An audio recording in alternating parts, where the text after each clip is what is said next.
ये क्या बकवास सुन रहा हूं मैं। एसपी बाला कुर्सी से लगभग उछल पड़े। उनकी आवाज कैबिन की दीवारों से टकराकर कांप गई। इंस्पेक्टर गणेश सामने खड़ा था, तनाव से कंधे तने हुए, माथे पर पसीने की हल्की नमी। उसने अर्जुन और आचार्य प्रवीण दोनों के मोबाइल एसपी की टेबल पर रख दिए थे। एसपी ने मोबाइल पर कुछ देखा, फिर मोबाइल की स्क्रीन पर एक झटके से उंगली मारते हुए बोला, ये सब क्या है? ऋतुघ्न, मणिधारी, ये किस किस्म की पौराणिक बकवास में उलझे हो तुम लोग? गणेश धीमे पर दृढ़ स्वर में बोला, सर, ये मामला हमारी सामान्य समझ से परे है।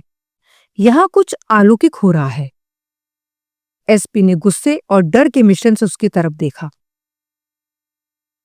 तो तुम ये कहना चाहते हो कि कोई काली शक्ति घूम रही है जो इन लड़कों को मार रही है?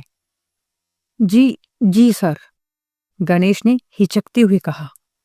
वो शक्ति शायद बहुत समय से शांत थी, लेकिन कुछ दिन पहले जब उस लड़के अर्जुन ने ऋतुघ्न नाम सुना, तब से सब कुछ बदल गया है।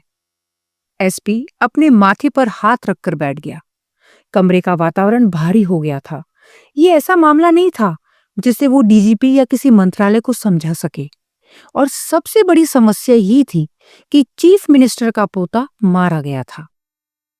10 दिन बीत चुके थे और अब तक एक भी सुराग हाथ नहीं लगा था। वो कुर्सी पर पीछे झुककर बोला, तो तुम क्या चाहते हो गणेश? बोलो।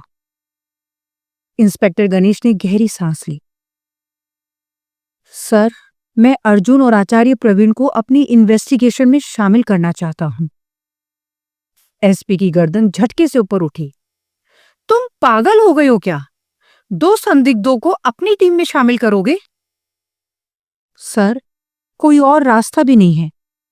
गणेश की आवाज धीमी थी पर आत्मविश्वास से भरी हुई थी। एसपी कुछ पल उसे घूरता रहा। कमरे में सन्नाटा छा गया। एसी की हल्की आवाज भी जैसे रुक सी गई हो। फिर एसपी ने धीरे से लेकिन निर्णायक स्वर में कहा, ठीक है, पर याद रखना ऑफिशियली कुछ नहीं हुआ। इन दोनों के नाम कहीं दर्ज नहीं होंगे। इंस्पेक्टर गणेश ने तुरंत कहा, यस सर, मैंने उनकी गिरफ्तारी रिकॉर्ड में डाली ही नहीं है। एसपी धीरे से सिर हिलाया। जाओ गणेश, और अगर तुम गलत निकले तो सिर्फ केस नहीं, तुम्हारा कैरियर भी खत्म समझो। इंस्पेक्टर गणेश ने सैल्यूट किया और बाहर निकल गया। सीढ़ियां उतरते हुए उसके कदम भारी थे। उसे पता था, अब से हर कदम, हर रात, हर मूड जिंदगी और मौत के बीच की रेखा पर चलना होगा। और ये केस अब एक साधारण हत्या की जांच नहीं था। ये एक अंधकारमय शक्ति से मुकाबला था, जिसका नाम पुलिस रिकॉर्ड में नहीं पर इतिहास की गहराइयों में दर्ज था।